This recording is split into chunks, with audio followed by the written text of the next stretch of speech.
आपको एक बात बता दें, ये इस देश का किसान है, आपकी तरह फकीर नहीं है कि आपकी तरह झोला उठाएगा और चल देगा। ये किसान है और अपनी मातृभूमि तक बैठा रहेगा और डटकर बैठा रहेगा जब तक इसकी मातृभूमि का हक और अधिकार इसे वापस नहीं मिलेगा। ठीक है, आपने निश्चित तौर पर कहा कि बाहर के लोग इसमें आंतरिक हस्तक्षेप कर रहे हैं। मिनिस्ट्री ऑफ होम अफेयर्स कहता है कि हमारा इंटरनल मामला है, हम इसमें आप इसमें दखल नहीं दे सकते।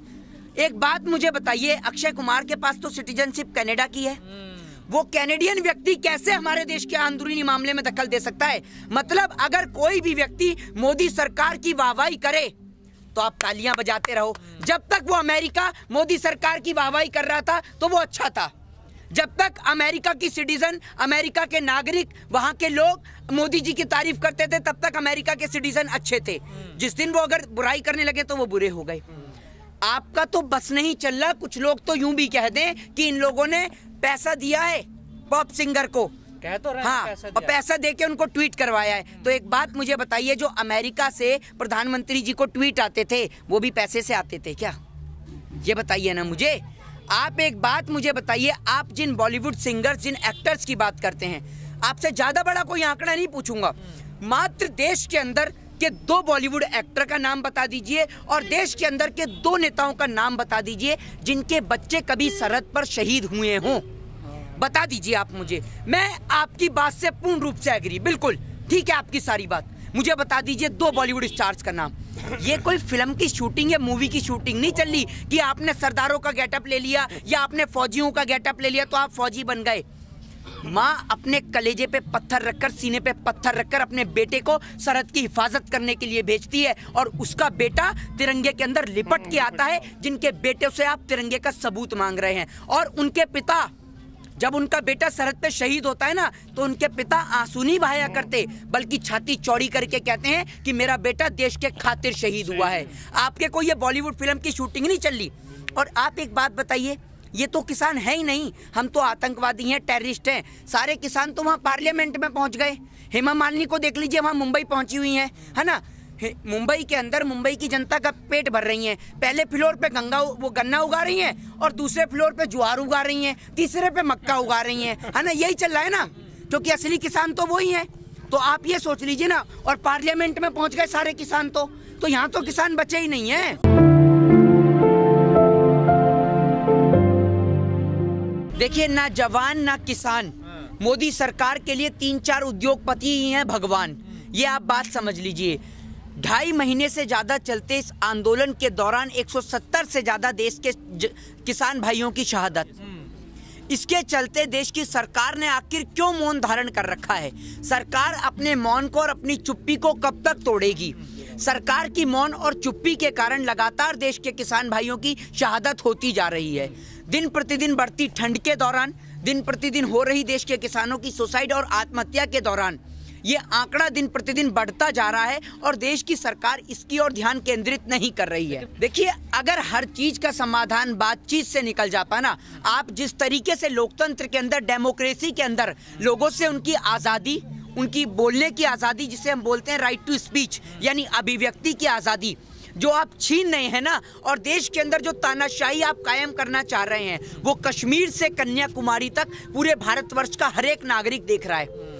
आप क्या समझते हैं जब आप बिहार के अंदर बोलते हैं कि भैया अगर कोई प्रोटेस्ट में जाएगा, प्रदर्शन में जाएगा, तो उसे सरकारी नौकरी नहीं मिलेगी, तो क्या ये देश नहीं सुनता? पूरा देश सुनता है। फर्क सिर्फ इतना है कि कोई आपकी आवाज को बोलने के लिए तैयार नहीं है, क्योंकि या तो आप उसके पीछे NSA लगा देते हैं, या फिर आप उसके पीछे UAPA लगा देते हैं, या फिर अपनी CBI लगा देते हैं, या अपनी ED लगा देते हैं। भारत देश का संविधान, भारत देश का कॉन्स्टिट्यूशन हमें आज़ादी देता है राइट टू स्पीच और राइट टू फ्रीडम की। और ये आज़ादी चाहे नरेंद्र मोदी सरकार हो, चाहे आने वाली कोई भी सरकार हो, वो आज़ादी हमसे नहीं छीन सकते। ये देश के अंदर अंग्रेजों की शासन प्रणाली नहीं चल रही कि अगर कोई बोलेगा तो 7 समुंदर पार छोड़ के आ जाएंगे आप। ये डेमोक्रेटिक कंट्री है। India is a democratic country. Bharat एक लोकतांत्रिक देश है और लोकतांत्रिक देश में हमारा हक और अधिकार है कि हम बोलें।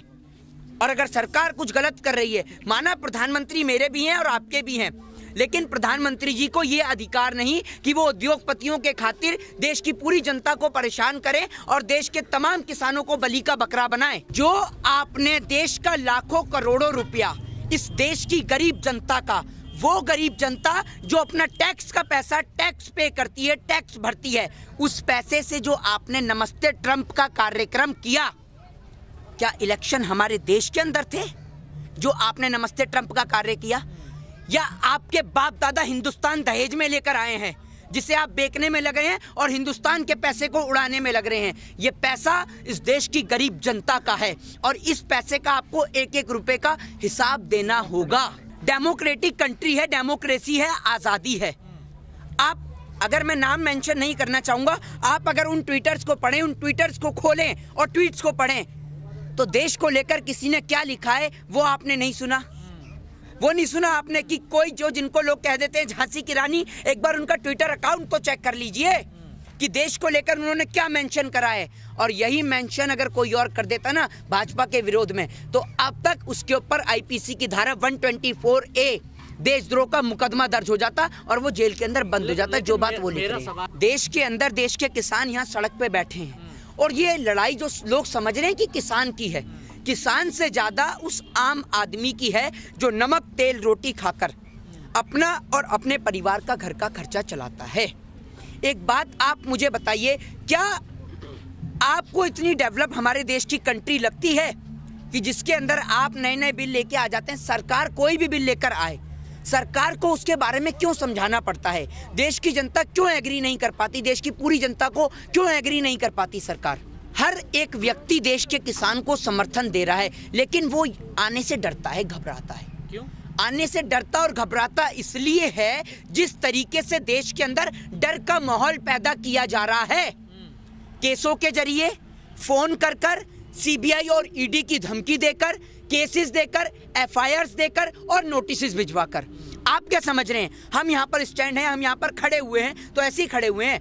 हमारे पास दिन में 1 से लेकर 1000 थ्रेड कॉल्स आती हैं और एफआईआर से लेकर कंप्लेंट तक मैं दर्ज करा चुका हूँ, लेकिन कोई कार्रवाई नहीं होती। लेकिन आप क्या समझ रहे हैं, पूरा देश जानता है हम भाजपा की नीतियों का खुले शब्दों में और कड़े शब्दों में विरोध करते हैं और करते रहेंगे, क्योंकि अगर आप गलत नीतियां बनाएंगे तो आपके पास कोई हक, कोई अधिकार नहीं है। माना आप प्रधानमंत्री हैं, आप माना कि इस देश के आप चालक रहे हैं, पर आपके पास कोई हक, कोई अधिकार नहीं है कि आप इस देश की गरीब जनता को परेशान करें, तंग करें या उसे परेशान करने का कार्य करें। आंदोलन जीवी नहीं परजीवी उन्हें बोला पैरासाइट्स।